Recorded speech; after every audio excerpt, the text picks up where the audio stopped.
மனசு நிறைஞ்சிருக்குமா. ஹோட்டலுக்கு போனதாலயா? இல்ல, நீ என்ன கூப்பிட்ட பாத்தியா, அதுவே என் மனசு நிறைஞ்சிடுச்சுமா. சாரிமா. எதுக்குடி? உங்களுக்குள்ள இருக்கிற ஆசைய புரிஞ்சுக்காம போயிட்டேனே. ஏமா சிரிக்கிறீங்க? இது மட்டும்தான் அம்மாவோட ஆசைன்னு நினைக்கிறியா? இன்னும் நிறைய இருக்குமா. நிறைய இருக்கா? ஆமாமா, சில காரியம் சொல்ல முடியும், சில காரியம் சொல்ல முடியாது.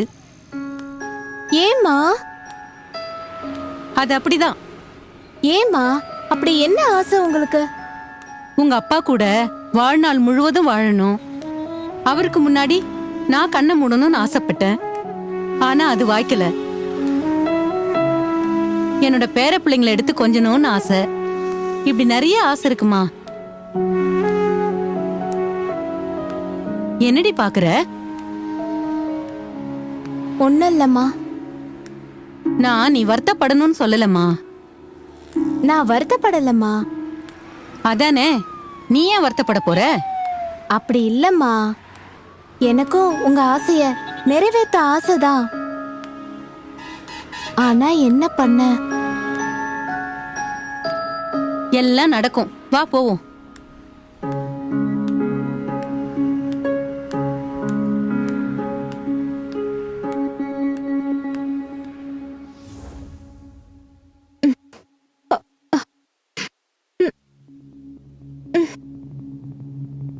ஏய், மணி 7 ஆச்சு, என்னடி தூக்கம் இன்னும்?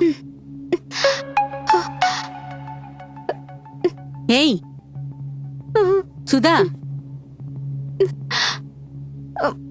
ஐயோ, உடம்பு இப்படி அனலா கொதிக்குதே. சுதா, என்னடி இப்படி உடம்பு கொதிக்குது?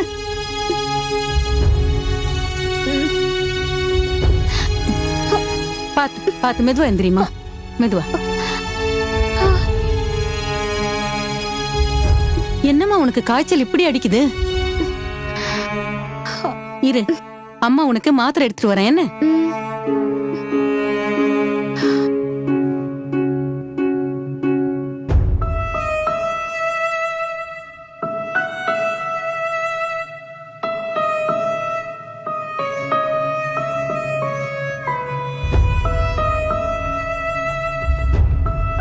இந்தாம்மா சாப்பிடு.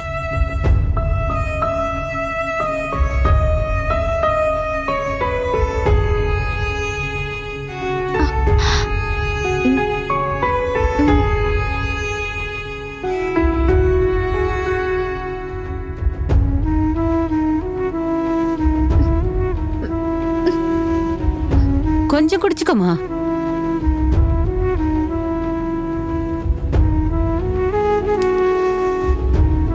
இந்தாம்மா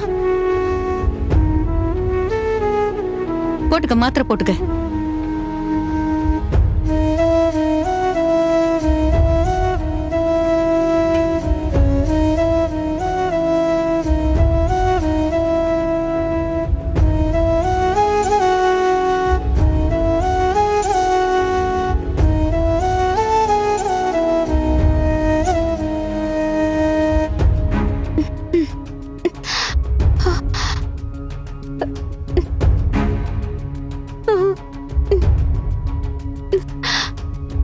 ஐயோ, காய்ச்சல் இன்னும் குறையிலையே, அனலா கொதிக்குதே. அம்மா போய் மெடிக்கல்ல மாத்திரை வாங்கிட்டு வரேம்மா. சரி.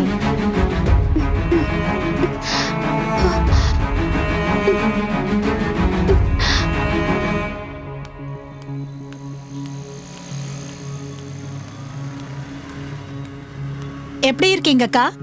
நல்லா இருக்கேன் ஜோதி. என்னக்கா இந்த பக்கம்? மெடிக்கல் ஷாப்புக்கு வந்தேன். மெடிக்கல்கா? என்னக்காச்சு? சுதாவுக்கு உடம்பு சரியில்லைம்மா, அதான் மாத்திரை வாங்க வந்தேன். சுதாவுக்கா? நேத்து கூட நான் அவளை பார்த்தனே. ஆமாம்மா, நைட்டு படுக்கும்போது கூட நல்லதா இருந்தா. இப்ப காய்ச்சல் அனலா கொதிக்குது. டாக்டர் கிட்ட நீங்க கூட்டிட்டு போக வேண்டியது தானே? போகணும் ஜோதி, முதல்ல மாத்திரை கொடுத்து பாப்போம். காய்ச்சல் விடலனா ஹாஸ்பிட்டல் கூட்டிட்டு போகணும். இப்படி டாக்டர் பிரிஸ்கிரிப்ஷன் இல்லாம மருந்து வாங்க கூடாதுக்கா. அது ஆபத்தா முடிஞ்சிட போகுது. புரியுதுமா, என்ன மாதிரி ஆட்களுக்கு முதல்ல மெடிக்கல் தான், அப்புறம் தான் ஹாஸ்பிட்டல். சரிக்கா, நீங்க போங்க, நான் அப்புறமா அவளை வந்து பாக்குறேன். சரிம்மா.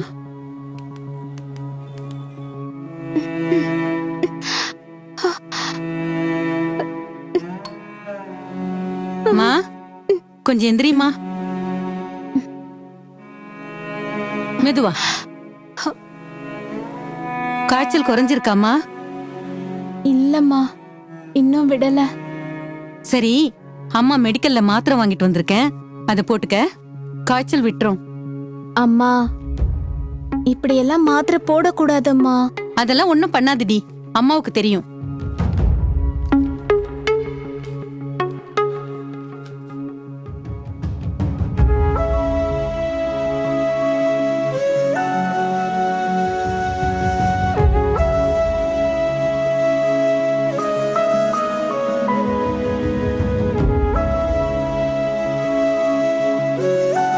கொஞ்ச நேரம் அப்படியே ரெஸ்ட் எடுமா.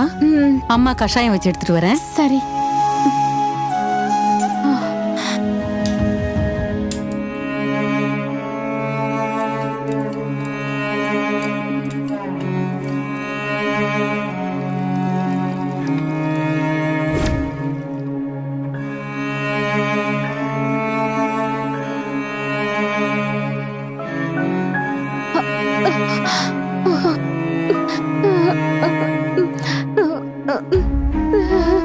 சுதா, இந்த கஷாயத்தை கொஞ்சம் குடிமா, காய்ச்சல் கொஞ்சம் போகும். ஐயோ, இப்படி கொதிக்குதே, என்ன பண்றதுன்னே தெரியலையே. அனலா கொதிக்குதே சுதா.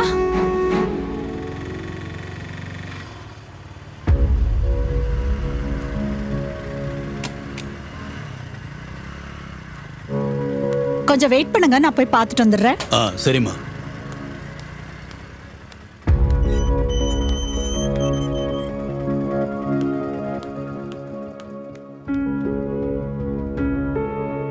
சுதா, சுதா. மீனாட்சிக்கா, என்னக்கா, சுதாக்கு இன்னும் காய்ச்சல் குறையிலையா? ஆமாம்மா, மெடிக்கல்ல தான் மாத்திரை வாங்கி கொடுத்தீங்களே. கேக்கல ஜோதி.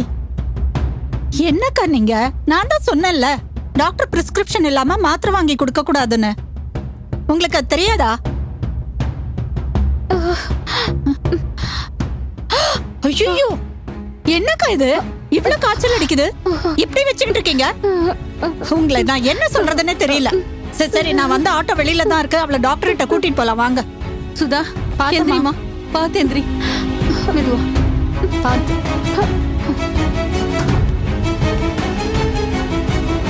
பாத்துமா, மெதுவா மெதுவா மெதுவா ஏறுமா. ஐயா, இந்த பக்கத்துல இருக்கிற ஹாஸ்பிட்டலுக்கு போங்களேன்.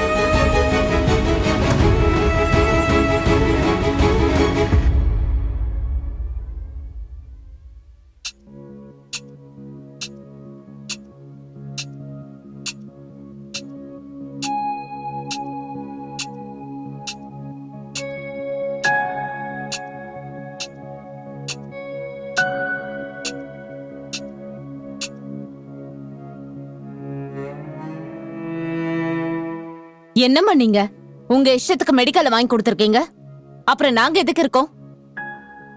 இந்த வியாதிக்கு என்ன மருந்துன்னு எங்களுக்கு தானே தெரியும். டாக்டர், இப்ப சுதாவுக்கு எப்படி இருக்கு? ஒன்னும் ப்ராப்ளம் இல்லம்மா. ஒரு 3 நாளைக்கு நீங்க தங்கி பார்க்க வேண்டியிருக்கும். பிளட் டெஸ்ட் எல்லாம் எடுக்கணும். ஃபீவர் வேற ஜாஸ்தியா இருக்கு, இன்ஃபெக்ஷனும் இருக்கு. சோ கட்டாயம் 3 நாள் ட்ரீட்மெண்ட் எடுத்துக்கிட்டா எல்லாம் சரியாயிடும். சரிங்க டாக்டர், நீங்க சுதாவை கொஞ்சம் பாத்துக்கோங்க. ஒன்னும் ப்ராப்ளம் இல்லம்மா, நாங்க பாத்துக்கிறோம். நீங்க கொஞ்சம் வெளியே இருங்க. சரிங்க டாக்டர், வாங்க.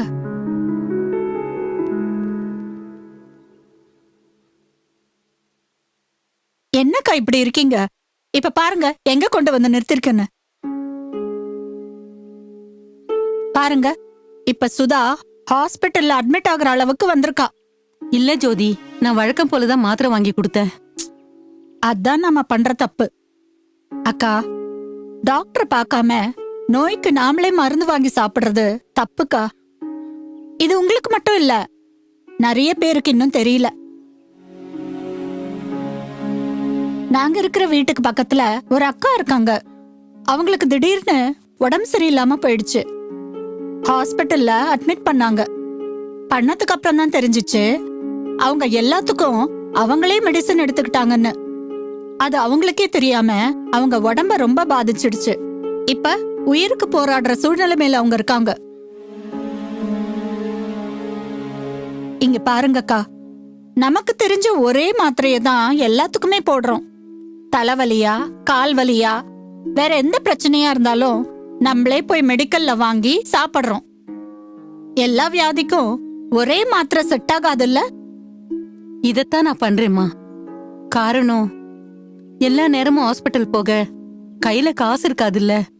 நான் என்ன பண்ணேன், மருந்து எழுதி கொடுக்கறதுக்கு அவங்களுக்கு கொடுக்கற காசை மெடிக்கலுக்கு கொடுத்தா மாத்திரை வாங்கிடலாம். உங்க சூழ்நிலைமை எனக்கு புரியுதுக்கா. ஆனா உங்களுக்கு என்ன பிரச்சனை, என்ன மெடிசன் வேணுங்கிறது டாக்டருக்கு தானே தெரியும். புரியுதுமா, இனி நான் இப்படி இருக்க மாட்டேன். சரிக்கா, அப்ப நான் கிளம்புறேன். ம், கவலைப்படாதீங்கக்கா, சுதாவை பத்திரமா பாத்துக்கங்க. நான் வரேன். சரிம்மா. ம்.